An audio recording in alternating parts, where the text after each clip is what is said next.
live. Good morning and welcome to General Finance for July 6, 2026.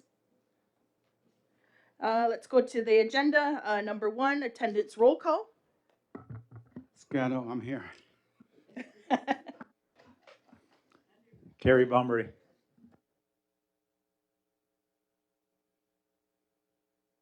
Helen Miller. Audrey Paulus Balmeri. Dale Bombery. Hazel Johnson. Good morning, Melba Thomas. Elena Van Every. Cynthia Jameson.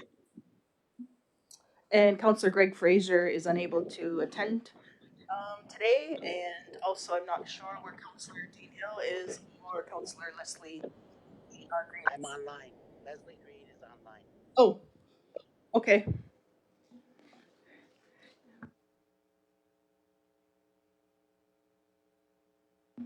Okay, let's go to number two, changes or deletions and to adopt the agenda. Is there a mover? Moved by Melba, second by Audrey. All in favor? Anybody opposed? See none, carried. Adoption of the general finance minutes for June 15th. Is there a mover?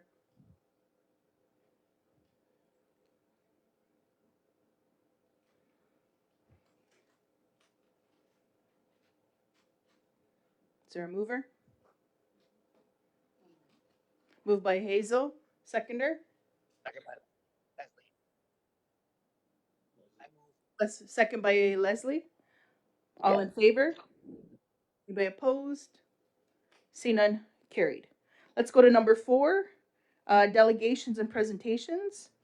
Our first delegations is the Survivor Secretariat with Laura Art. Good morning.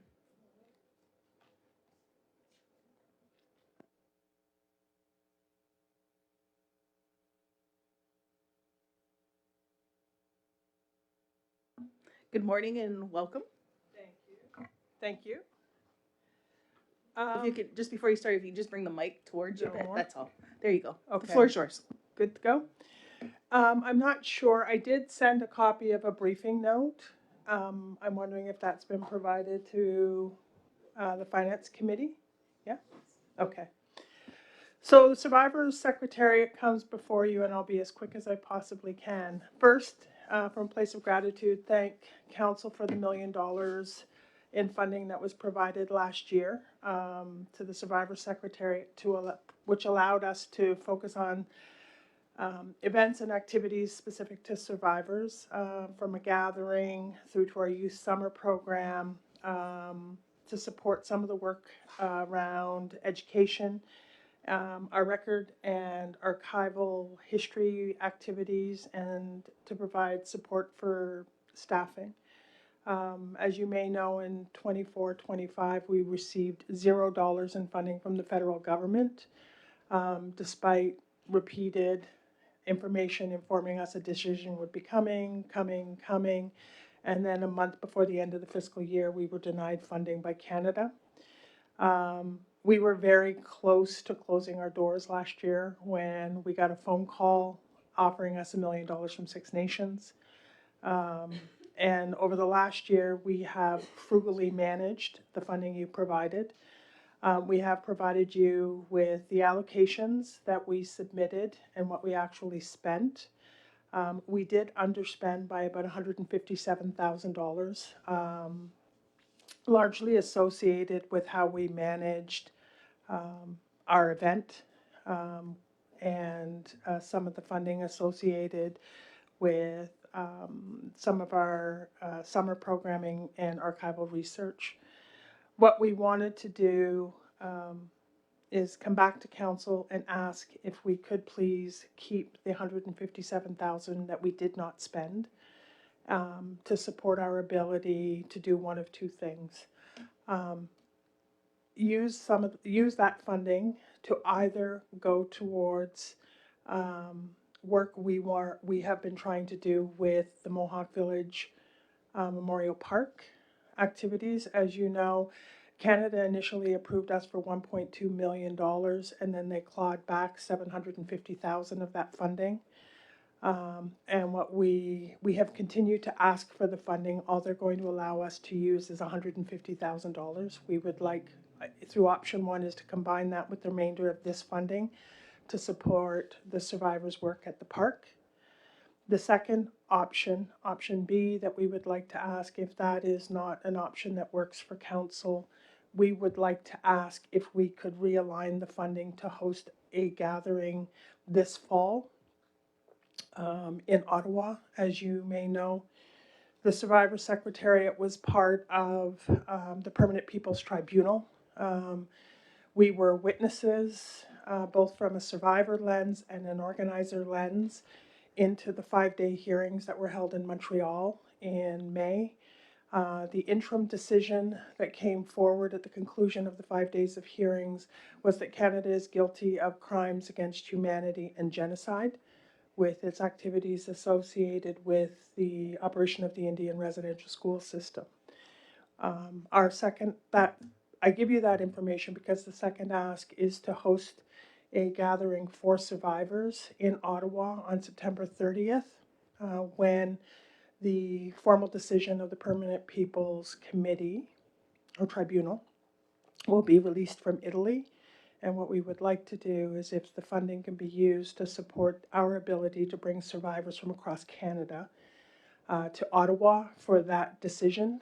And as part of that gathering, we would like to bring as many of the witnesses as we can who testified at the tribunal to come and meet with survivors so that they can share what they presented. The Permanent People's Tribunal was a very small tribunal process. It was hosted in a very small museum in Montreal, and outside of a small group of survivors and witnesses and media who came and went, there was not an opportunity for survivors from across the country to be part of the gathering. The survivors from the Secretariat who attended are and always have been committed to working with survivor organizations across the country. And their hope was is if they could work together with survivors to host a gathering, that survivors could then create their own report that responds to the Permanent People's Tribunal's findings to address ongoing sustainable funding, the work into unmarked burials, and the importance of the decision that all organizations across the country could then use to position against Canada, and not in a bad way, but against the perception that this work is winding down. In fact, this work is winding up, and the hope is it would counter the measures of Canada slowing down the funding and the need for sustainable funding options. So we are kindly asking and humbly asking if the $157,000 that remains from the funding you provided could be used. We can commit the funding immediately so that by the end of July, we can provide invoices supporting the expenditure of all $157,000. But our hope is that we can retain it. And then I give you this information on the back of why we had the money left. We did not get a decision from Canada or Ontario about our funding allocation for 25-26, which ended March 31st, until March 31st and April 2nd of this year. So we were very risk averse in everything we did, so that if the funding didn't come in, we were going to use the $157,000 we had left to pay the last month of salaries and severance for employees, but the funding did come in, and that's why we immediately reported the surplus and have been working to try and figure out if there's a way that we could use it moving forward, because we're now in the 26-27 fiscal year, and Canada is already saying the earliest we will get a decision about our funding application will be the end of August at earliest, and that's what they said last year, and we didn't get it till March 31st. And Ontario hasn't even released its application process for this year.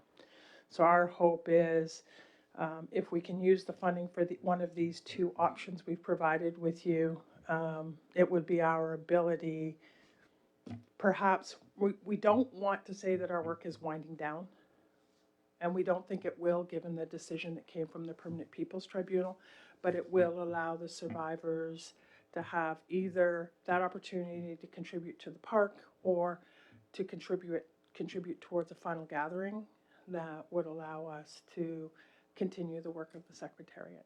That's the request. Go ahead, Cynthia. Question not so much for you, but finance.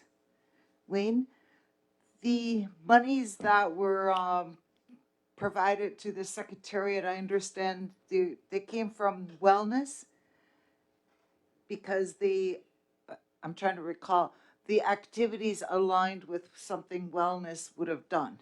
And I can't recall the reason they had that extra, but rather than send it back, I thought it went to the survivors.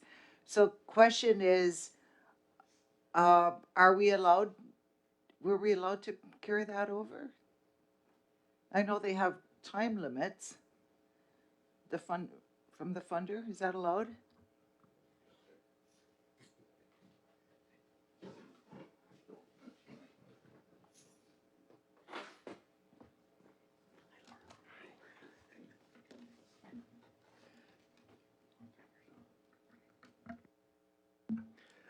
So yes, it did come from the ISK funding pot.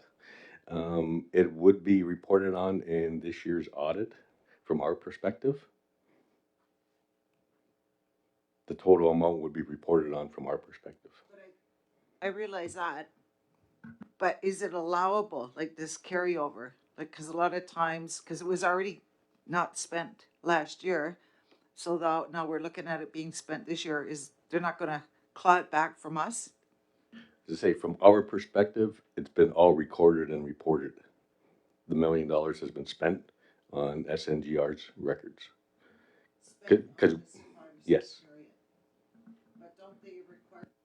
Can you use your mic. Would they not require the backup in our audit to show indeed it was, or how? That's my only worry. it would show up as spent in the schedules that are supported as part of the audit. Okay, yep. Follow up. And you did provide two options.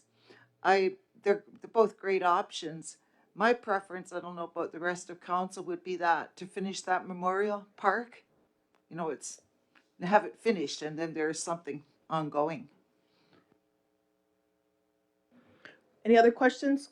Go ahead, Audrey. Yeah, I noticed that Six Nations is taking a lead on a lot of the payment of a lot of these activities. So there are approximately over 60 First Nations involved. So how many other First Nations are paying into this? And I guess, could we see that in writing someplace? When you say paying into this, do you mean a gathering? Yeah. So in total in Canada, 165 organizations are being funded by Canada. The funding levels differ whether you are a primary or a secondary organization. If you have a residential school on your grounds, you're a primary, and if not, a secondary.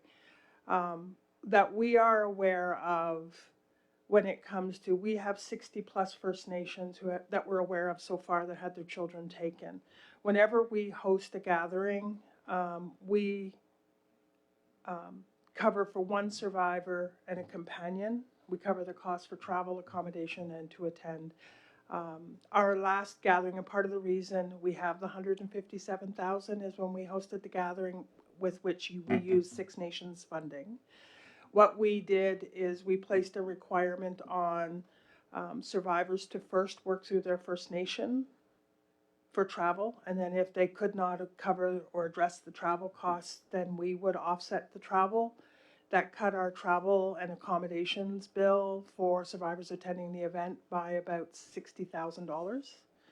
So we ask survivors if they can work through their community, if they face barriers.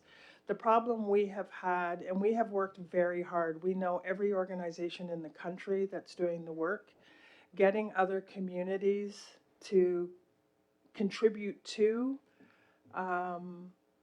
the gatherings is very hard. Not all communities are getting funding. Canada has cut the funding so much Last year, we asked for $3 million. The funding we got in April was 1.9.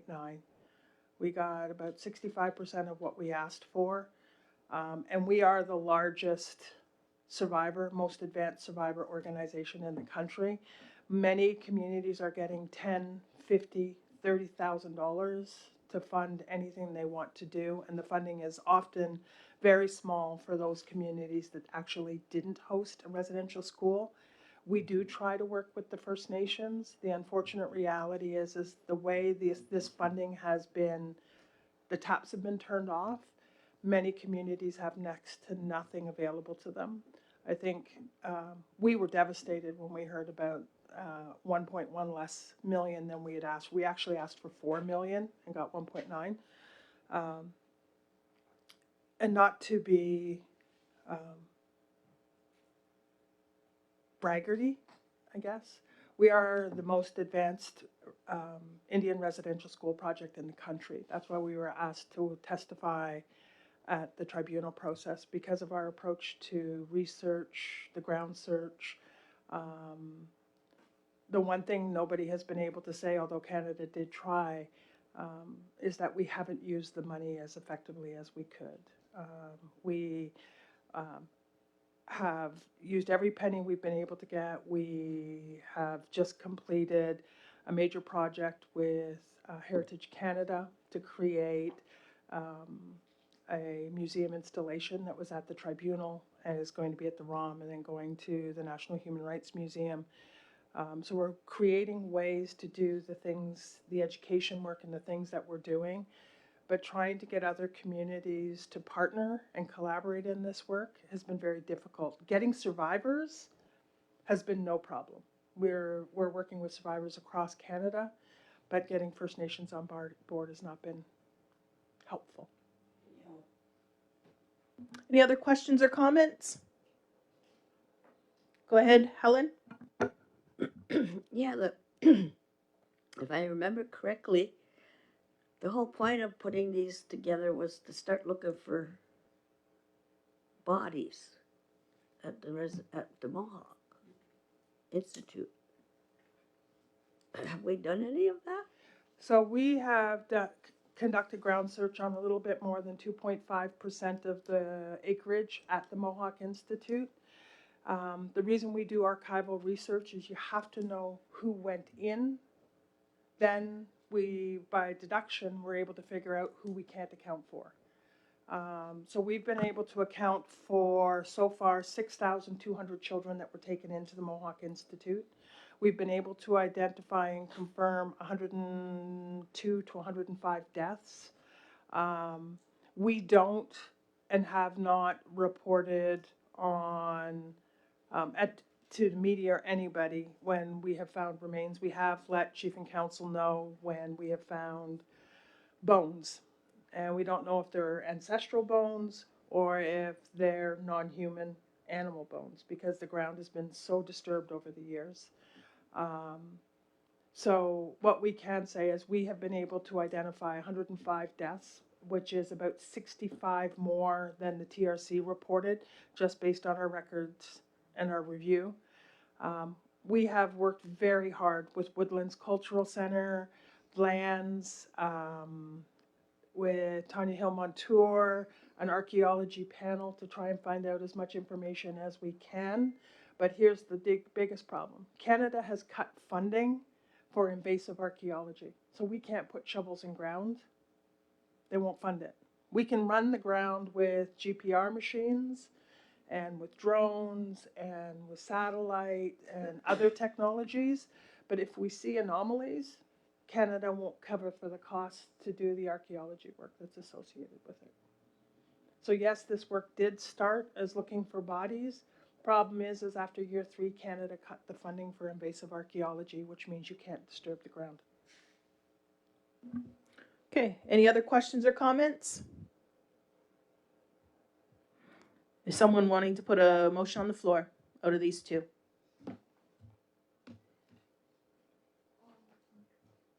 Go ahead, Elena.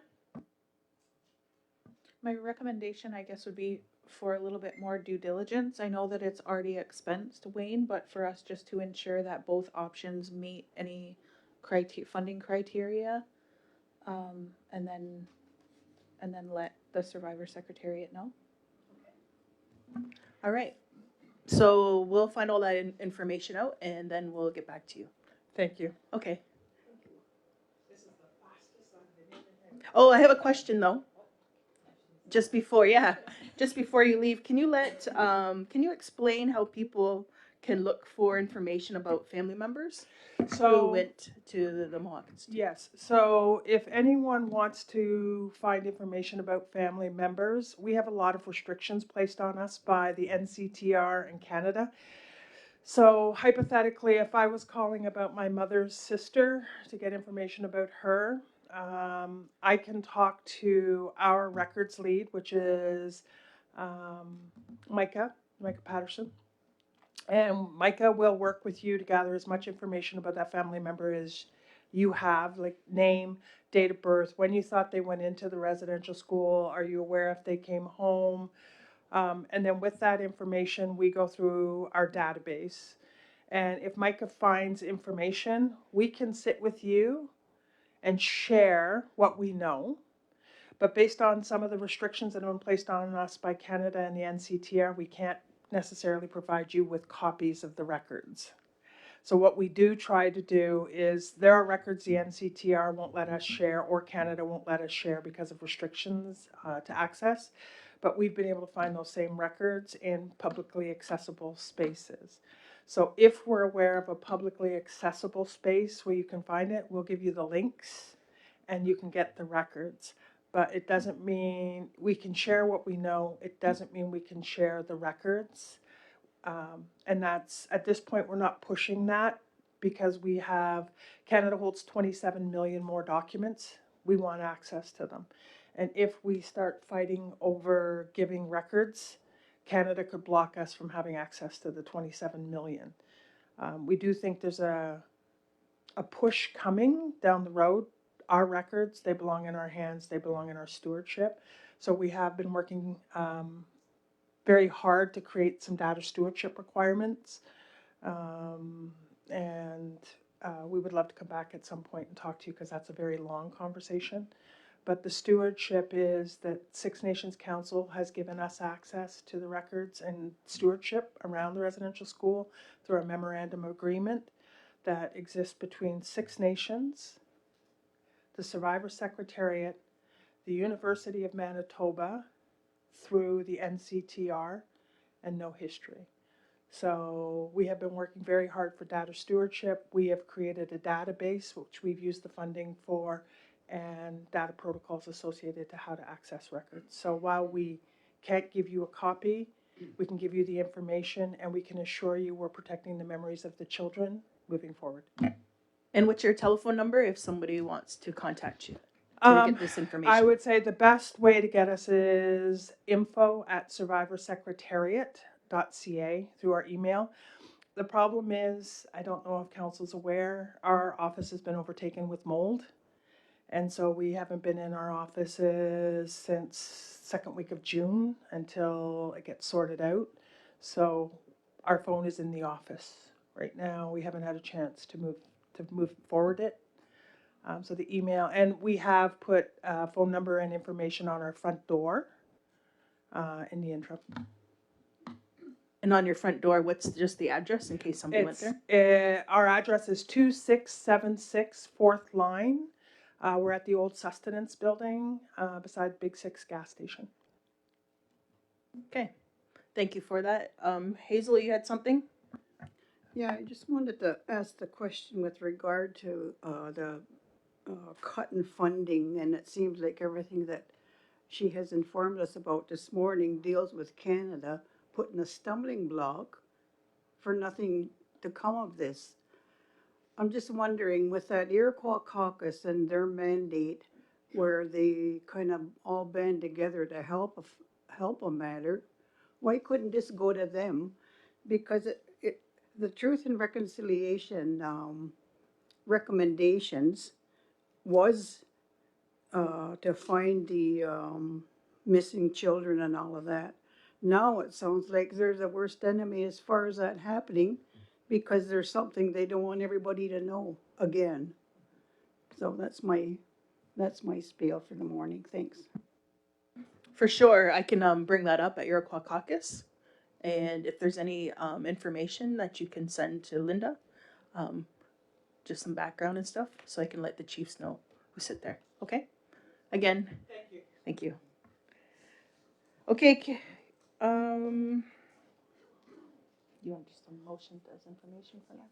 Can I have a mover to accept his information for right now? Moved by Elena, second by Hazel. Sorry, just in the motion, can we also add that finance look into the parameters of that funding, just to make sure that both options or which option fits the parameters?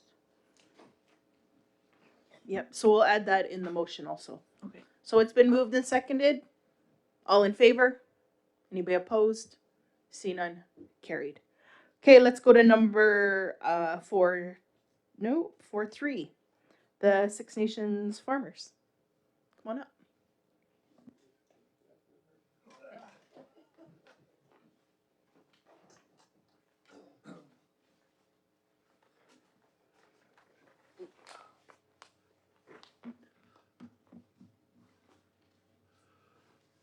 Morning, everyone. Good morning.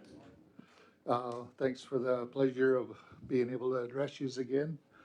We're here to, I guess, more or less follow up on a request there for our corn project and some assistance with administration for what we're trying to achieve at the farmer's office there. So I think everything's been forwarded on to you in the aspect of what we're looking for dollar-wise with the appropriate backup that the girls have provided. So I know the corn is in the ground, thanks to Art here again. I'll let him maybe tell you where it is and how it was going in, because this year has been a real challenge for getting crops in the ground. So that I guess we're dealing with Mother Nature there, and she's one mother you can't tell what to do. So we have to abide by her. But go ahead, Art, and let them know what happened. Yeah, it's been a wet, cool spring. And we're actually a month behind in planting. And the corn is out of the ground about a foot high now, and we got it planted about a last part of June, first part of July. And it's coming along good. But the season is just different this year. And but there will be corn there. See, we all know what the weather's been like. It's been raining and wet, but we did get it planted and try to get it in as soon as we could. So that's all. It's all in the ground and it's coming up. Where did you plant it, Art? There's some on fifth line. It's on the south side, just before you get to the track. There's a field of corn there, and then down at 1527 fourth line, there's another field of corn on there. We planted everything this year on clay ground to see how that was gonna work. So everything, oh geez, sorry. Never fails.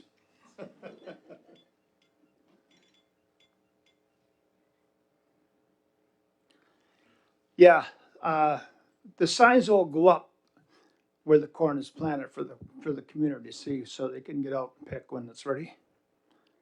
But it's going to be a later season this year. It won't be ready like it was last year, but it's there.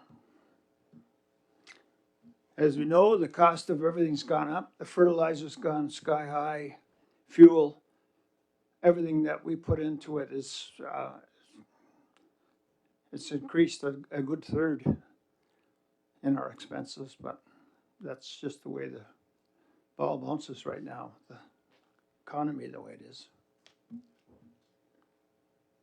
Okay. Any questions or comments? Go ahead, Audrey. Good morning. Thanks for the presentation. Morning. Did all that hot weather we had recently affect the corn in any way? Yeah, the hot weather actually helps the corn. We need the ground to warm up so that it'll grow. It does help in a way. It's just that we've been getting enough rain to keep it growing, because if the ground dries up, it'll hinder the growth of it, of course. But it seems like it rains at the appropriate time, and a lot of it. So it's been doing really good. Right. Yeah. Go ahead, Elena. I wonder, this is commentary for council, if the first order of business for us would be to set aside money for these types of requests. We've already approved the policy, but we haven't yet set aside any money. So we don't know what we're pulling from or where. And I think before any requests are entertained, and they must go through the process and the application, that we talk about where that money is coming from and how much it's going to be. Okay. So go ahead, Melba, and then we'll go back to that. Yeah, we have Wayne here today, so he certainly could answer that question. And we're all aware around council that we have certainly assisted a group and an organization already without filling out the application. So I think it's only fair that we follow through. I think the farmers were requesting, if I recall right, before the other two had come forward. So if we need the answer from Wayne, we certainly have him here today. So if he could come forward and tell us where the $75,000 is going to be coming from. Go ahead, Wayne.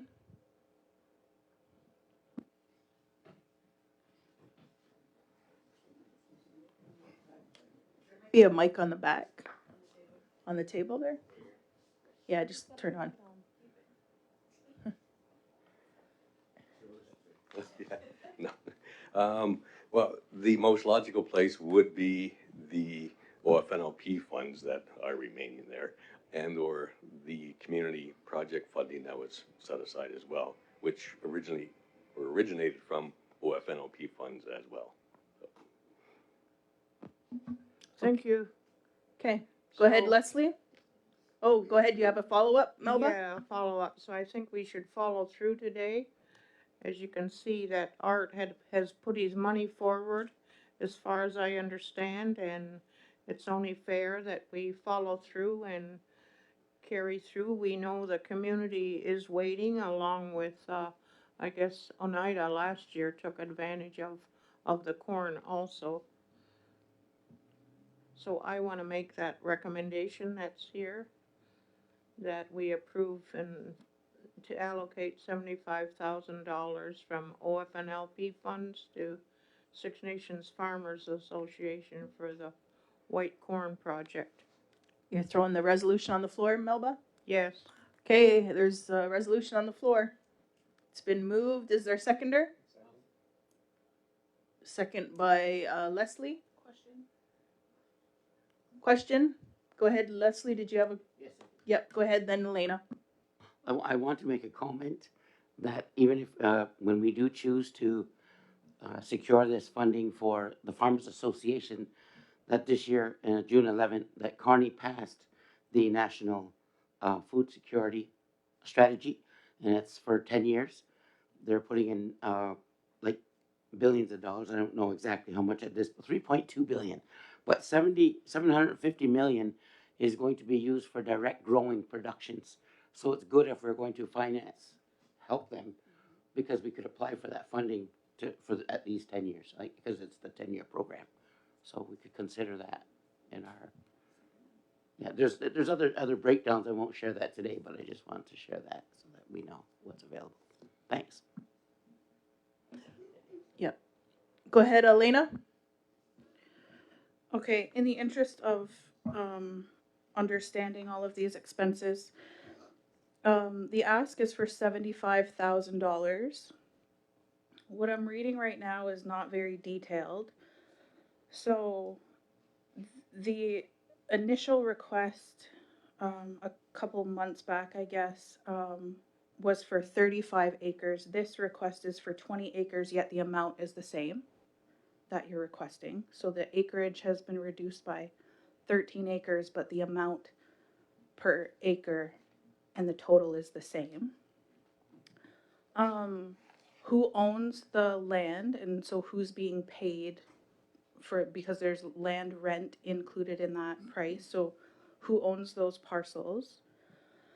The administration component of this, so in the new policy, you have to tie all of those to the project. So council, if we're funding the Farmers Association as the Farmers Association and we're funding the operation, that's a different ask. If we're funding the project, then those expenses need to be tied to the project. So there's rent. I'm assuming that's for the Farmers Association office, which I believe is owned by Art, and you're asking for $2,000 a month in rent. That's 24,000 of the 75. The honoraria here, and I'm not sure which way it goes. I believe it's probably the higher number. So it says 800 times 2 equals 16,000, but I'm sure that's 8,000 times 2 for 16,000 and not 800 times 2 for 1,600. And then the office expenses are $5,000. Those aren't broken down. So in the new policy, you're expected to break those things down. And the policy that this council approved does not approve, and this is not necessarily us. I believe these are OFNLP rules that we pay direct to vendor. We don't pay to the project, the total amount. So all of that information would need to be provided so that we can pay to the vendor. So if you could clarify some of those Well, things. what's the reason for that? What's the reason for Yeah. what? Like, I don't get this. This council has helped us over a number of years with this, and we didn't have to jump through all these hoops to present all these different things that you're requesting That's an now. OFNLP, and it's been approved by this council that we pay direct to vendor. That's first I've heard of it, but if that's policy, that's the policy. So I get my fertilizer that I paid and give you the receipt, or how do I get it? Well, you've gone ahead with the project that wasn't approved by the council and you're coming after to get these expenses. So I'm not sure how that's going to work. It's not going through the policy that's been accepted. But I did have some questions about the acreage, and the request is still the same for less The acreage. acreage that's been put in the ground, there's been a number of people express the fact there that costs have risen. The people that own the land want a payment per acre for their land to be used by us. The cost of fertilizer has increased. Everybody's paying a huge sum for the fuel that they burn in the tractors, sitting on their hind end, making sure that everybody's got something to eat here. The policies and stuff like that you have to abide by have come into the playground here virtually after the crop has been put in the ground. So who's doing the reaching back, us or you guys? Okay, so if we could get back to the let me question. finish, Hang on a second. please. As Art said, we've been here for a number of years, and you've faithfully helped us out to ensure that the people of Six Nations have got an ample supply of corn for the use for the year. The other parts that you had mentioned, like where did you want us to work out of? The barn? Like, yeah, we got an office. These girls that work there, I wouldn't get out of bed to go do the job that they do for what they're paid. That's your funding that you're talking about. And now the hoops start. And the delay If it wasn't for Art going ahead on his own with the assistance of all the help he could get, that crop would not be in the ground and everybody's gonna be wondering where the corn product is for this year. Could I just clarify? I'm not Yeah, finished. just hang on. Just let him finish. So the questions you're asking are coming about a mile and a half behind where we're supposed to be. We had requested, and you knew we were coming back this year for the same amount of money. That's been well advertised by us to you guys here.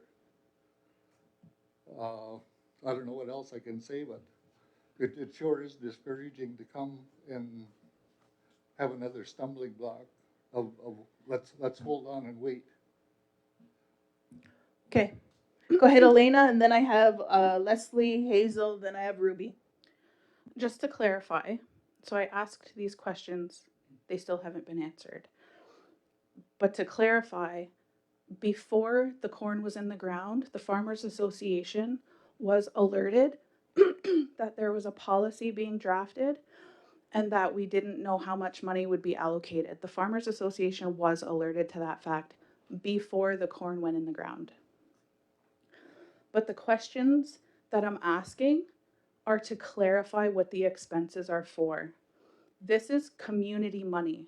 It's not this table's money. I realize that. So if a community member, because I'm one of them, came to the farmers and said, "What did you spend this money on?" Would you address them the same way that you addressed me? Pretty much. With defensiveness. Like, would you answer the questions? Because it's their money. So I'm just asking the questions. Okay, you're saying it's your money, it's my money. Can you use your mic, please? So there was just questions regarding the rent, correct, Elena? The reason for the reduced acreage, so the amounts are the same. So what is the detail of that? So we have to be accountable to the community. So just because Art says or Frank says, that's not a reasonable justification to the community for their money. So how much did it increase? It went from this to this. I do not have the figures in front of me. So I'm just going to keep going here because you don't have the figures in front of you, and that's fine. That's the purpose of the application and that process. So you have time to provide all of that information, and you don't have to sit here and answer these questions. It's all in the paperwork. Like there used to be a broken down budget. I don't see that in this briefing note.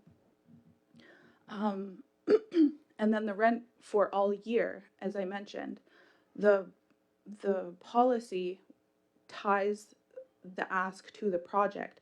So you're not doing corn all year. How much rent would be appropriate for the project? How much office expenses for the project? How much honoraria for the project? Otherwise, this ask is not for the corn project. It's for the Farmers Association to operate. The reason there was 10 acres short is because of the weather. It got too late to plant anymore. So we didn't plant anymore. There's 20 acres that's in the ground. But this is my last year of planting. I'm 86 years old and I've done it over since I was a kid to help my dad grow corn for the community. We never got paid for it. The council didn't help us then. We carried it on. We didn't have to report all those things that you're requesting now. I just as soon pay the bill myself and say, keep your money.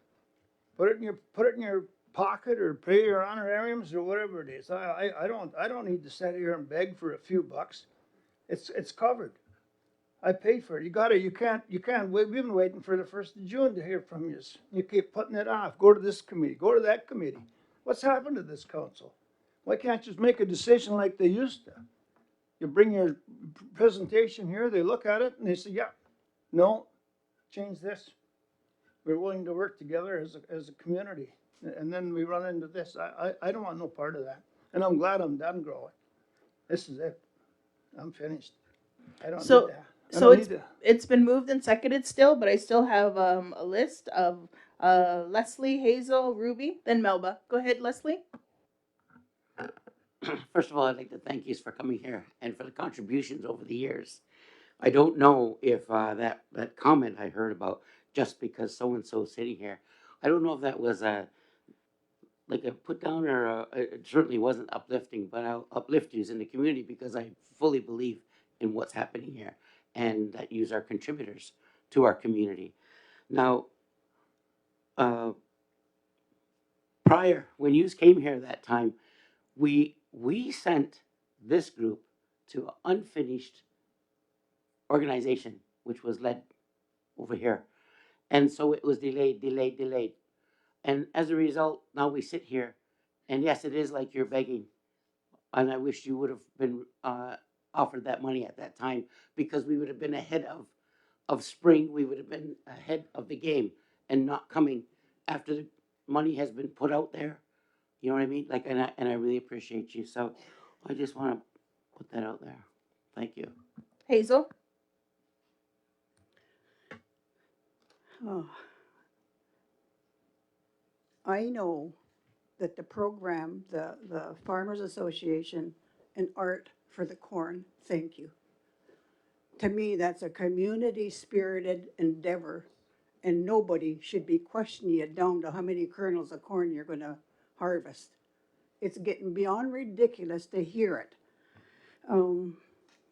This is upsetting to me, so.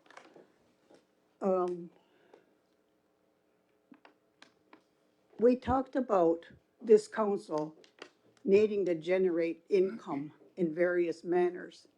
This project is sitting on your doorstep waiting for you to open the door and let these people grow and sell for you, and it's the people's money.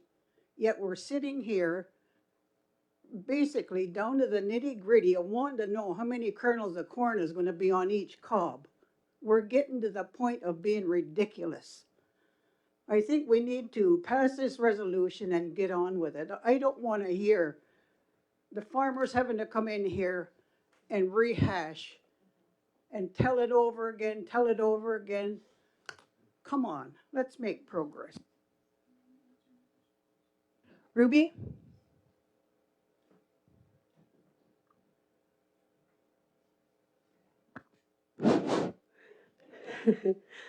Thank you for having us. We really appreciate that. I want to say that historically we've followed the template for preparing our proposal each year. And that one that we've used was the same one used this year that was used in the past. We did put all of this nitty gritty stuff in there. It's all figured out according to market rates. We have all the receipts for everything. No money is. I come from a background of handling health and $14 million to be on board with no deficit and no surplus. So handling that, it sounds like you're doubting that, but I want to let you know we were following the template before, and it didn't require council to pay the bills. We paid it.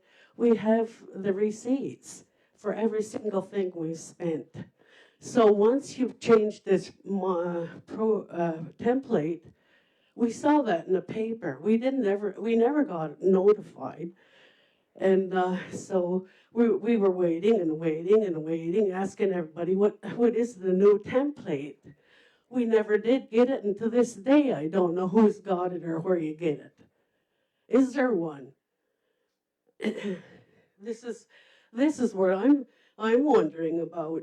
And if there is one, why weren't we able to get it?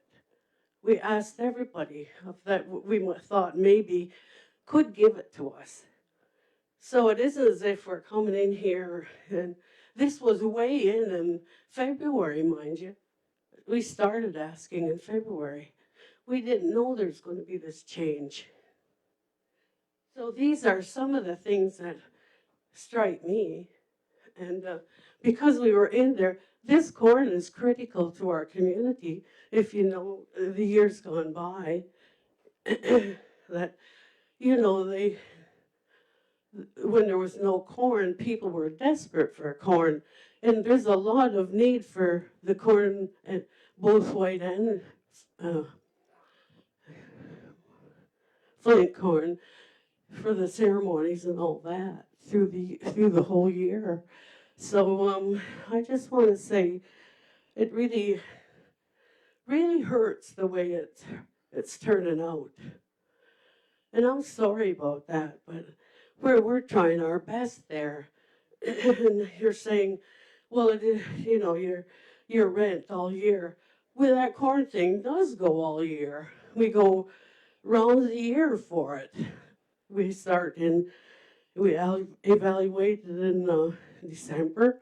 We make our proposal, come for funding, plant. It takes all year to deal with that into the fall and then get ready for the next year. We are looking after it the whole year.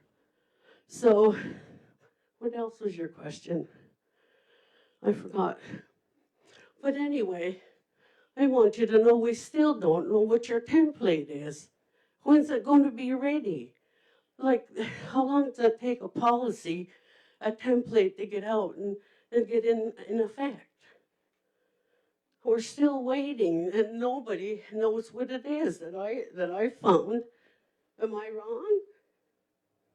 Tell me, am I wrong? What do they use? What are they using to do that, to write it all up? Go ahead, Elena, you're the chair. The timeline for all of this was council asked, because we have these projects coming in, they said we wanted it right away. I took the next 2 full days to draft everything, and then it was bureaucracy. Wait till the next meeting, wait till the next meeting. Then it got passed. Now it's got to go through formatting and put it on paper, but we don't have an amount yet. This council has not discussed how much we're going to allot to projects. So that piece of it is not even done. Even if you had the paperwork, you could fill it out, but we don't have the amount yet. Is that acceptable to the public? Should I be that slow with it? Well, That's really unfair, Elena. I have great trouble having been in a position to run things in the past. That does not need to take all of that time. I agree with you. I'm not saying that it is fair. Bureaucracy is slow.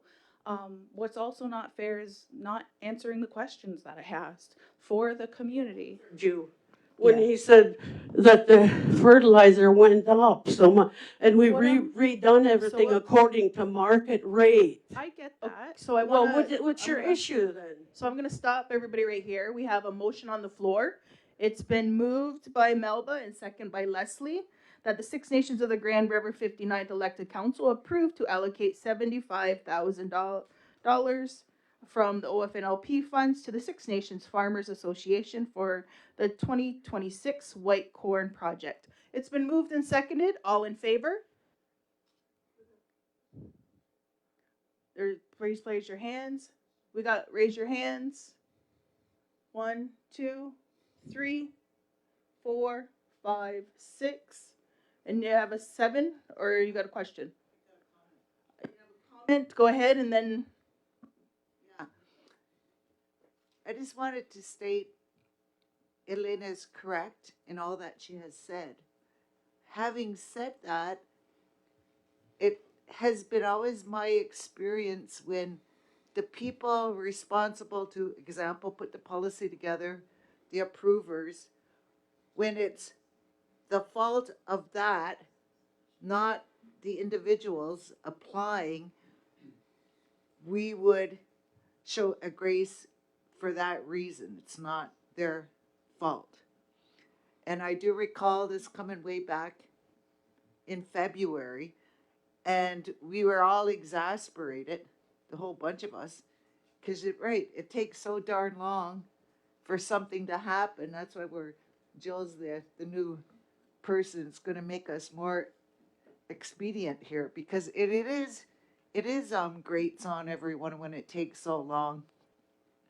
And So- Melba was correct. We did have another, and it was an immediate need, right? They didn't have to, like going forward, would have to fill that template out, Ruby. And also, one of the gentleman's comments of how come that changed, it didn't used to be that way. We understand that is the vendors would be paid directly from council versus the organization. We understand what happened is that was the way it was explained to us prior to COVID. Then when it was COVID, remember it's all hands off and don't spread the germs. So at that point, it was not dealing with every vendor, and we were notified just recently, finance will revert back, like that policy was already in place, but put aside because of COVID. I just wanted to explain all of that. Are you So, yeah, voting I in can- favor? Or Knowing that, I could be in favor, in yes. favor? So that makes 7. Okay, who is not in favor? Please raise your hand. I just need to know who's not in favor. Are you in favor? Okay, I know, but I need to know if you're voting in favor or not in favor. So I already did the not in favor, so I have 7 who are in favor. Who are not in favor, raise your hand. Go ahead, Helen. I'm not saying whether I'm in favor or not till I make my comment. Okay, go ahead then. Well, I think one of the issues we're running into, first of all, this finance committee is new. They just started doing that. And they've made policies as to how people can apply for money. But the problem here, as I see it, is the farmers' white corn is not a project. It's been here ever since I've been sitting here, the white corn project. It's been here for years and years and years. That does not make it a project. To me, a project is something that might happen once. I'm going to have a project. I'm going to go out and do this, and I want some money to do it. This isn't a project. It's been here too long to be a project. It's been getting funded for years and years. And now all of a sudden we're telling the farmers, oh, I'm sorry, but we changed the rules. You all got to do something different. And we're not telling people that they have to do something different. We haven't announced it to anyone that we have all of these new things we're doing. People are getting confused because they don't know what's going on. And I don't agree with a lot of this stuff either. And I think that's what's going on here. I said, we're not looking at this in a proper fashion.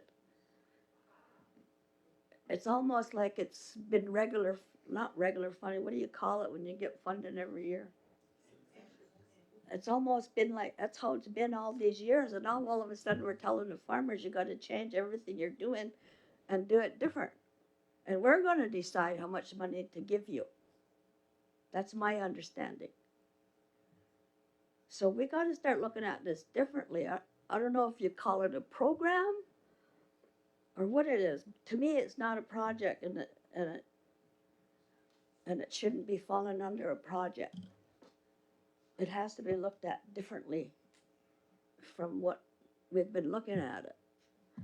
I don't know. Obviously, I don't know the answer, but I agree with giving them the money because we've done it I've been here 23 years, and I think the corn's been here it's been here for years and years and years and years.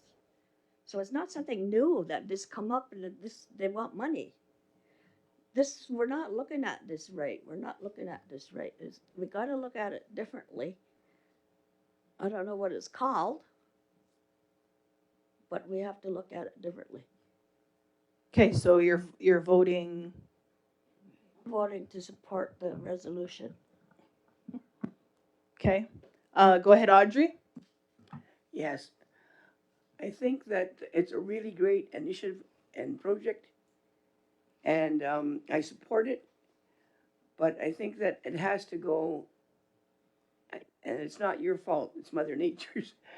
You can't fight Mother Nature. That's right. So it's already implanted, it's in there. I don't think we turn back the time. I think we go through with it and approve it.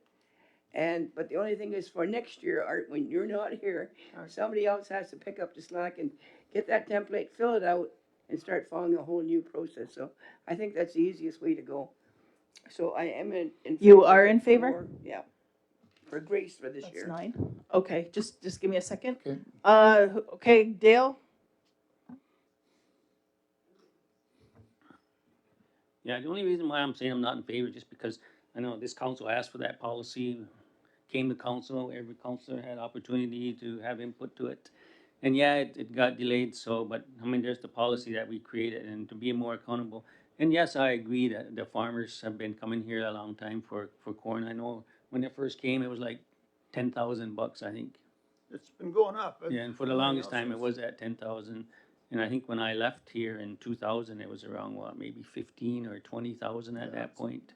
So I know things change, and I know costs has changed. So, like, I'm not against the project, and I'm not saying that we follow this policy or go through that you won't get money. It's just the fact that council asked for the new policy to be created, and it got created. Council approved it. So that's the only reason. That's what I'm saying. I mean, we asked for something for us to follow, and not us, but and not just the farmers. It's every group that's going to be coming here in relation to, I guess, the accountability of the funds. That's all. Okay, go ahead, Elena? It probably sounds to people as though I'm against the farmers' corn project. I'm not. Like Dale, I believe that it's a good project. I believe that carrying that on is important for our culture. However, my job is to be accountable. As the chair of the newly formed finance committee, I have to have the utmost accountability. So protecting the community's money and the place where those funds come from is our only one of our only sources of discretionary money. So that's where we get to move it around. Everything else is got strings attached to it. So we have to be very careful. And again, accountable to the community, because it's not just mine, it's not just yours, it's everybody's. So I try to ask the questions that the community members would ask. So in terms of not supporting this right now, it's because there's a policy that this should go under, and I partially agree with Helen. Perhaps this needs to fall under something different, maybe an MOU with the farmers, but that's a bigger discussion. And so right now, it's not following the policy that this council asked for, that I spent time hurrying to create, and that was approved. So that's the meat and potatoes of my opposition. Okay, sorry, Greg, I see you have joined. Did you raise your hand for in favor or not in favor? He's been on a while. I seen his hand up. So he must have been. Greg, can you hear us? Oh, there he goes. Hear you now, Chief. Can you hear Okay. me? Yeah, I can hear you. Are you in favor or not in favor? Sorry, I missed your hand. I seen your hand up. Yeah, this, the request came along before the policy, and the policy's still in the place. I know, and I do appreciate the farmers and all the work that they do. Um, I've had an opportunity to be a bit of a farmer myself under my grandfather and father. I do know the amount of work that's required. This project, I think, is good for the community, and I think I'm in favor. I'm in favor of the resolution. Okay, thank you for that. So I have 10 in favor and 2 not in favor. So just hang on. Yep, just hang on for a minute. Also, can I have waive second reading on that? Is there movers to waive second reading? Moved by Melba, second by Leslie. All in favor? Anybody opposed? 2 opposed. Okay, last comment. Go ahead, Melba. Yeah, I just wanted to say that there's an appreciation here of both the farmers as well as the finance committee. I think Elena is right. The community is asking, and Dale is right. I think you sit on the same committee. They're asking more questions. They want more accountability. You know that as the community. So it's only a good process to have where you actually know, as Elena said, how much you can borrow, for example, borrow or I guess receive. So no longer do we have a handshake and we trust one another. There's too many negative situations that we as people go through, I guess, in our families and the negative influences that are there. So we appreciate both what's happening here, the process of the finance committee as well as the contribution and of the farmers. And Leslie has pointed out that there's a national food strategy for 10 years, $750 million. So perhaps you may not have to come to council and go through any kind of process. You would apply for that year after year. So we thank both the committee as well as the farmers in being here today. And as you can see, we've resolved it. Thank you. Thank you. And I think for sure, and I think with what's been discussed, we'll take it back and to discuss about the name and have it annually and these types of things. That'll be a more wholesome discussion for around this table. But also, again, thank you for all the, what you do in doing all these, doing this year after year. And if this is your last year, I'm sorry to hear that, but thank you for all that you've done. Okay, yep. Yeah. Thanks. Okay, council, let's go to number 5, signing.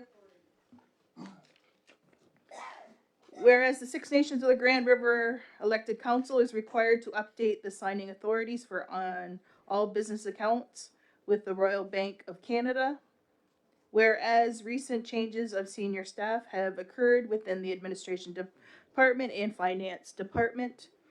Therefore, be it resolved that the Six Nations of the Grand River 59th elected council approved to sign a Six Nations council resolution to grant signing authority to Jill Hill, Chief Operating Officer, and Donna Dodson, Chief Financial Officer, effective immediately. Is there a mover? Moved by Audrey, second by Elena. All in favor? Anybody opposed? See none, carried. Waive second reading. Moved by Audrey, second by Elena. All in favor? Anybody opposed? See none, carried. Let's go to number 6, the Wellbeing Committee. Moved by Leslie Green and second by Hazel Johnson, that the Wellbeing Committee recommends to the Six Nations of the Grand River 59th elected council the following. Whereas the Six Nations of the Grand River Department of Wellbeing has been co-developing consolidated it's Monday, funding agreement with the Ministry of Health aimed at enhancing funding flexibility, reduce reporting burden, and enabling community self-determination. Whereas the Six Nations of the Grand River Department of Wellbeing will advance a phased approach of funding consolidation with the Ministry of Health. Therefore, it be resolved that the Six Nations of the Grand River 59th elected council and effective executive leadership sign and execute the Ministry of Health Consolidation Funding Transfer Payment Agreement for 2026-2027. So it's been moved and seconded. Any questions or comments? Go ahead, Helen. Has this ever been explained to us? What it is? Consolidated Funding Transfer Payment Agreement? I don't recall that ever coming to council to tell us what it is. And I would like to know what it is before I decide if I want to do it or not. Melba or Hazel or Leslie, you want to explain? Oh, Amos, you're the chair. They want you to explain. Well, I think this has been going on for a number of months, probably years. I think when he first got on council, this session of council anyway, we are inundated with the fact that they have to do something like 400 reports for all of the programs that they have. Granted, you will see the final agreement. It will come to council. But we're just sharing with you now that we're investigating this and that we're going to go ahead and entertain organizing it with the ministry so that it'll alleviate a lot of the administrative burden for well-being. But I can assure you that you will see we have to sign off and approve the final agreement anyway. So it's not right there ready yet, Helen. But this is just the advance that we're going to do, move forward on that now, giving notice. Yep. Brian, Brian has joined us now. Did you want to add anything, Brian? Sure, I can certainly add. I only caught really at the tail end of what Amos was saying there. But just what's before you here is requesting a motion that we can proceed to enter into this consolidated funding agreement with the Ministry of Health. Just to give you some quick background on this, because I know we've had this conversation in more detail at the Wellbeing Committee versus the broader council. Um, what we have in place through the Department of Wellbeing is a mix of current agreements that come from the Ministry of Health directly, and then also Ontario Health, which is their like execution arm of their policy directions and funding directions. And so, what we're doing with the Ministry of Health is actually advancing a way of consolidating all of those existing agreements between what we get from the ministry directly and what we get through Ontario Health that also comes from the ministry into one consolidated funding agreement for everything that we get funded through the Ministry of Health.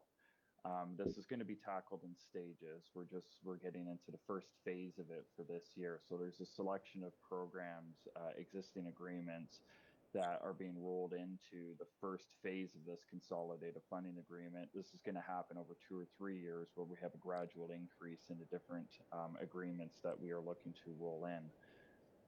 The gain for us is pretty significant when it comes to what we can do to improve the flexibility and autonomy and how we use the funds. So what used to come at us through separate agreements, where even within an agreement for a specific program, we might get very specific direction on you can spend so much on these positions, like staffing positions. You can spend so much on these non-labor expenses, and it can get fairly detailed in terms of like how you can use the money at a program level.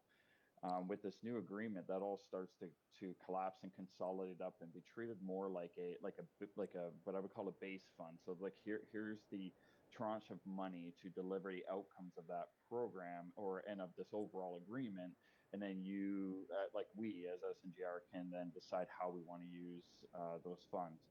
So we now have less specificity in terms of like the government direction on how to use the funds within these programs. We also have greater flexibility to move funds between the programs, which we didn't have previously, or like currently, I should say. So this gains us quite a bit of autonomy on how we are able to make use of the resources coming to us. It helps improve us being able to flex resources where they're needed between and within programs. It helps to reduce the risk that at the end of the year, if we have like say one program that might be underspent, and we have another program that's overspent, the way the current setup works, because those are treated as separate agreements, is that the program that is underspent with provincial dollars has to go back in terms of remittance at the end of the year to send the money back that is unspent. But with this agreement, then we can move funds between those programs to offset where we have over and underspends during the course of a year at the end of the year, and that way we reduce that risk of having to spend any money, having to send any money back. And just as Amos was getting into as well, I heard about the reporting. This will result in a very significant reduction on reporting requirements. The first year is a bit of a transition period. So this, and by first year, I mean this current year, 26-27, is a bit of a transition year, where we haven't quite fully set up the new reporting requirements that we're going to have moving forward. But even with that, we still have a reduction in what we need to report to the ministry as a part of this consolidated agreement. It would be kind of think about it in around the nature of like reducing the reporting requirements by a good 3/4. Like it's a pretty significant reduction. So the administrative burden of overseeing all of these individual agreements is going to be quite a bit better with this new consolidated agreement moving forward. The first year of this agreement includes programs that add up to just shy of $8 million worth of our existing funding. Because with what's been rolled in, there's no change in the funding level that we have for these. Any kind of changes in funding for different priority and program areas is still going to occur with discussions and policy directions and opportunities that are going to line up with the government at that kind of programmatic level. But for the purposes of this consolidated agreement, it's the same value of the sum of the individual agreements that we had in place. And as we move forward, this is going to become a bigger agreement when we start to roll in other provincial Ministry of Health funded programs or Ontario Health funded programs that we don't currently have in there. So it's outlined in a briefing note in more detail, but that's the overarching kind of review that I would like to share today, and I'm happy to answer any questions. Okay, thank you for that, Brian. I have Elena. Thanks, Amos and Brian. Not my portfolio, but I recall one of the numbers that I heard was 400 reports annually. So a significant reduction there would probably be really helpful to administration. So I'm happy to hear that. What you described, excuse me, what you described seemed to me to sound a lot like a new fiscal relationship grant. Um, and I wonder if you've had that discussion and how it resembles that new fiscal relationship. I wouldn't use the term grants, but it is a new type of agreement in terms of a funding agreement that we have with the government. We do have a new relationship framework that we have worked with them to establish on how are we going to collectively with us as equal partners oversee the advancement and continual development of this agreement. So this will establish a new way of us working with the provincial government, at least for this ministry. When it comes to the different tables, we're now going to set up, which we've already started the technical table because that's the kind of nuts and bolts of this at a programmatic level with the technical staff on the ministry side and the program staff on our side to work through some of the more detailed elements of like how this is going to work in terms of reporting requirements and reporting process and what's the like what we're going to design in the future in terms of like new types of things we would like to be able to report on or advance, and then how changes in the or how opportunities with funding changes, so new priorities announced by government to program expansion opportunities, etc., how that's going to work. So we have the first version of that table set up to manage that or to oversee that part of the conversation at that technical level. And what's included is further escalation of that up to have a political table as well, like all the way up, including council and ministry or minister level, that we would like to set up with them moving forward to have those kind of political level conversations as well.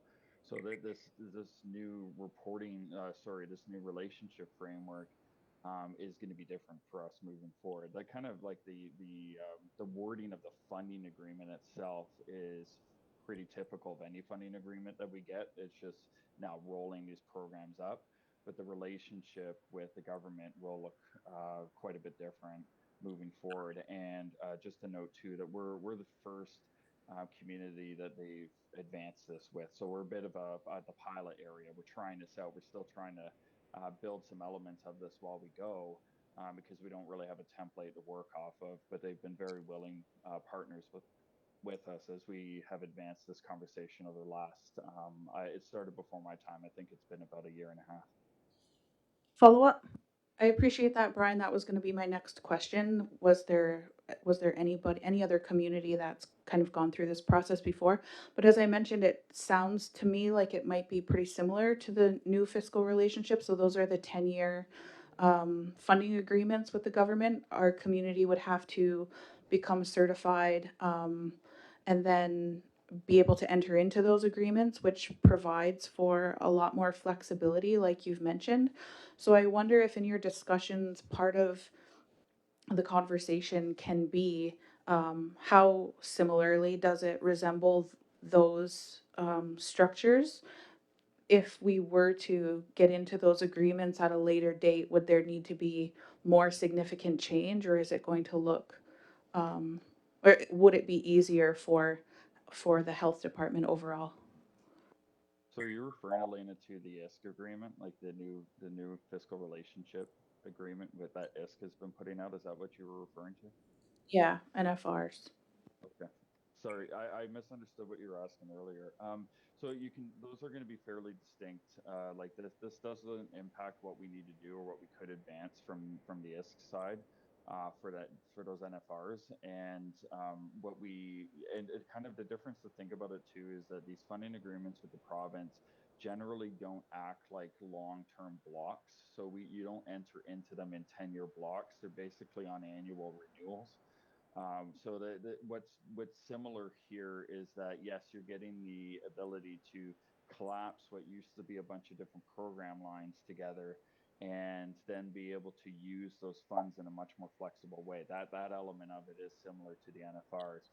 What's different is it's not a multi-year block agreement in the same way that the feds do. It doesn't have I'm not as familiar with the NFRs. I haven't been involved in that conversation. It doesn't have any extra like certification or something type of process needed for these. It's going to be able to be done in the same way that we would have done our previous existing provincial funding agreements. It's going to operate similar to that. It's just we'll have less of them. Go ahead, Amos. Yeah, I don't know whether, I just wanted to reiterate that this is a provincial side of the crown, not the federal. You're talking ISK and the 10-year agreement. So this is kind of timely because it can inform, if we did go after the 10-year, what could be part of that. We're not exercising our own by going directly to the province. Pardon? No, it's just. Yeah. Go ahead, Cynthia, and then I have Dale. Yeah, I guess congratulations are in order for all around. That is on the department level, the administrative level, and council. I know has been bringing this up with our meetings that we have with the government folks. So that's good because a decrease in reporting. Elena's right. That's what I was hearing. Something like 400 reports. That's ridiculous. In the consolidation and being able to have more flexibility right now, it looks like from your briefing note at 10%. So it'd be nice to bring that up. Having said that, though, I got another little burden to put on your plates there. In advancing this, I'm just seeing on the briefing note, the agreement does not include administrative fees, which is in alignment with the current, it said. But that I would as well, and we will, when we have our meetings with any government folk, we have to really advocate for administrative fees. This are the provincial programs. They are responsible for providing it, which we are providing. However, we need to note to everyone, these funders, it's critical that we get the administrative fee. That is for the large part, we understand the administration fees that are levied on programs go to support our HR, our IT, our finance, all of which receive no funding. And all of those things are very costly. IT is going up, up, up, and we to me have not enough people in that particular department to service this entire operation. But good work, but something to remember when we are all going forward are those administrative fees are critical. Go ahead, Dale. No, I mean, I agree with Cynthia, and congratulations on making that step, because I know it's always been a task. Even when I was here, it was always a task to get all those reports done. Or even if they give you, $50,000, they want a full audit on that. So hopefully in that process and some of this contribution agreements that I guess the number of little special audits will disappear as well in relation to money that's coming, but I think the one thing that I wanna just be, I guess, careful of, I'm all for less reporting, a little bit more control over the funding that we have, but I guess to be careful in relation to the perception of health transfer, I guess, where that's leading us to and whatever, because if we get into that, that's gonna be a bigger argument and a bigger pot to make sure the longevity of that funding that comes will be there as well. And but I'm glad for this step, but I just want us to be mindful of that as well. Thank you. Amos? I think we talked, and at least at our health level, the well-being level, that this could trigger a multi-year agreement. I think, in rather than it's again, it's still annually and it's project-based. I hate that. You can't do any planning, but if we can get to the point where there's confidence in both sides of the table, I guess we demonstrated our accountability of the funding, that we may get to the level where we have a conversation about just a direct transfer payment. Why can't we have that? And it can be 4 or 5 years from now. I mean, that's where we want to get to, right? Instead of these crazy contribution agreements that go year in and year out, you get it in April and March, and you got to spend it by the end of March. So I think we're getting them to the point where they're starting to see that we are capable of managing our own funding, and we can do that. A case in point, Jane Philpott, I've been hearing this name from me for the last 2 years. She's been relegated to the Ford government to look at primary care for all of us by 2029. And I'm going to say it over and over until the public really understands what's happening here. We're a part of this province, so we should also have primary care doctors by the end of 2029. If you don't have one, then you better get ready for getting to find one. If that's what this investment is going to be from her table, Jane Philpott, we're finally getting a letter to meet with her. We're finally sending out a letter. It's going to, that we want to engage with her. With her new mandate, she has not, from what I read, I've been doing a lot of reading on that side, has not engaged First Peoples in this province. And they've established 300 health teams in this province, and not one of them is First Nations. And she says that on record, that they've developed and encouraged 300 health teams in this province. But none of them, as we know from our research, do not include First Nations. So I think this new relationship with the provinces, I really commend the staff for leading us to this direction, Abigail and Brian and Deborah, to give us this new kind of thinking relationship. Because we've always been so tied to the hip, to ISK and CERNAC for everything. We live in this province too. We're not the elephants in the room, but they treat us like we're the elephants in the room. That you're under a different jurisdiction, you're federal. We're not pushing the envelope because even though our communications say it's all inclusive of everyone in this province, that's why we're kind of going down this road to start having this dialogue. Anyway, I just stop there. Yeah, my soapbox. Yes, and I agree. It's about time, and thank you for all the work. So it's been moved and seconded. All in favor? Anybody opposed? Helen, you opposed? Yes. One opposed? How come?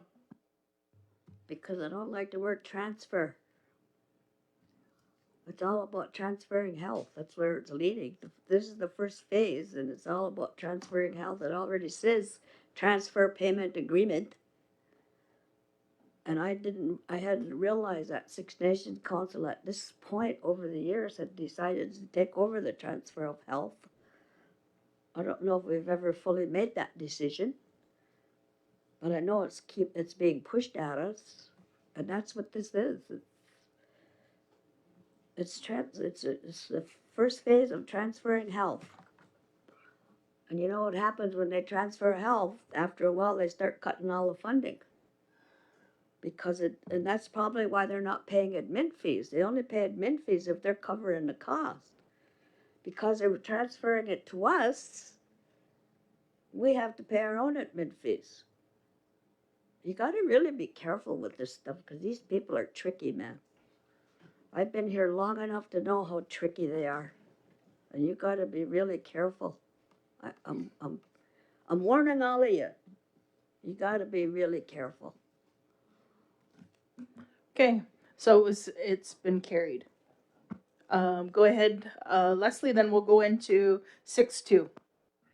Yeah, I just want to let Helen know I appreciate your comment there, Helen. And it is true, they tell you straight up in those health meetings, whether you like it or not, it's coming. But they say to us, so design it the way you want it for Six Nations, for whatever First Nations you are. What do you need? Because we're here, so we're deciding and looking at and using all the data and everything, what health looks like and what it will look like in the future. So we're not looking for the transfer, of course not, but because that would come to the full table. It will never be decided amongst the health committee. Thanks. Brian, did you have something to say? Sorry. Yeah, sorry, I know you already moved through the conversation, but just to clarify too, like it's maybe an unfortunate use of words on what they call the agreement. The transfer in this context and the way it's noted in the briefing note is not related to health transfer. That's a still separate, distinct conversation that we have under ongoing as well. The transfer here just specifically is the fact that like the money is moving from them to us. Like it's specifically referring to the transfer of the funds, not the responsibilities or accountabilities. Just maybe some level of reassurance that the health transformation discussion is not what's being advanced through this agreement. That's still a distinct conversation. Okay, thank you for that clarification. Let's go to Oh, go ahead. So does anybody know how much admin fees we're gonna be losing through this? We're not losing any. Sorry, Helen, we're not losing any admin fees. The existing agreements with the provincial government, that's what I think Cynthia was referencing earlier, still needs advocacy. But the existing provincial agreements that are being rolled into this consolidated agreement already do not have admin fees, and they still won't have admin fees moving forward. We did ask that question. We were told that it's basically beyond the scope of this agreement to start to incorporate those. So that's that kind of policy or political level advocacy that's going to still be needed. We're not any worse off or better off from an admin fee perspective with this agreement. Okay, let's go to 6-2. Moved by Audrey Paulus Bomberry and seconded by Hazel Johnson, that the Well-Being Committee recommends to the Six Nations of the Grand River 59th Elected Council the following. Whereas Six Nations of the Grand River has a collaborative research partnership with McMaster University to advance Indigenous-led brain health assessment research, and whereas execution of the agreement is required to activate funding and enable project implementation. Therefore, be resolved that the Six Nations of the Grand River 59th Elected Council approve the Chief Executive Officer to sign the sub-grant agreement with McMaster University for the Holistic Brain Health Assessment Bundle Project, valued at $818.56. So it's been moved and seconded. Any other questions, comments? Are you guys all ask questions? Okay, questions. Go ahead, Audrey. Just wanted to let you know that Jackie Paulus is my sister, and she's not making any money out of this, nor am I. It's for the whole entire reserve. Thank you. Any other questions or comments? Go ahead, Dale. I guess my comment, and I was looking at the briefing note, is I know it's a research project, and I don't know if they're because of that relationship that I don't know where ethics review or comment is in attached to this, because I didn't see nothing whether it's gone through that process with ethics, because I know they changed a lot of things. There's a new policy and everything, so I didn't know whether that was done as well in conjunction with this recommendation. Go ahead, Brian. Yeah, I mean, this is definitely this is more in Rachel Van Every's space than it is mine in terms of advancing this recommendation for resolution. But yes, to your question. Oh, sorry, I see Jackie's on the line. She put her hand up too. But yes, it's gone through the ethics approval process and data governance review process before it came forward to recommendation today. Welcome, Jackie. Did you have anything to say? Any comments? Yeah, I was I was just going to reiterate what Brian just said, that it has gone through ethics approval. Okay, thank you. I have Elena, Hazel, then Leslie. Go ahead, Elena. I have a question just about the insurance. There's quite a bit of insurance that needs to be carried by Six Nations. So is that existing? Like, do we generally carry that amount, or is this additional?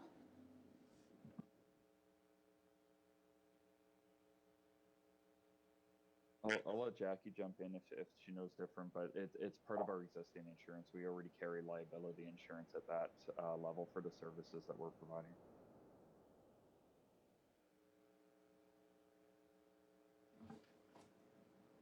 Yeah, there's also a cybersecurity coverage. Yeah, we already have that in place. Thank you. Go ahead, Hazel, then Leslie. Yes, I think that the mover, who was Audrey, should declare her conflict. She declared it in the meeting, and then she moved it. So if you declare it, but your name is on here as the mover.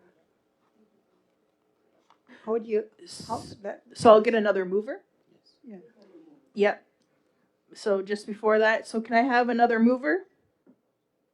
Move Amos. Amos will move it now, and then Hazel will second it. Go ahead, Leslie. No, I was just gonna ask some things that Brian has answered. Thank you. Can you just use your mic? Sorry. Brian has answered some of those questions. Thank you.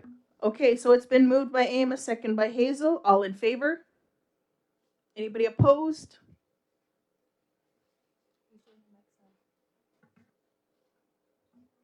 See none. Carried. Recommendation 6.3, that the Six Nations of the Grand River 59th Elected Council approve to waive second reading on recommendation 6.1 and 6.2. Is there a mover? Moved by Amos, seconder. Second by Hazel. All in favor? Anybody opposed? See none. Carried. Let's go to motion to adjourn to go into in camera. Mover? Moved by Audrey, seconder. Second by Leslie. All in favor? Anybody opposed? See none. Carried. Thank you for joining us today, and have a great day, everyone.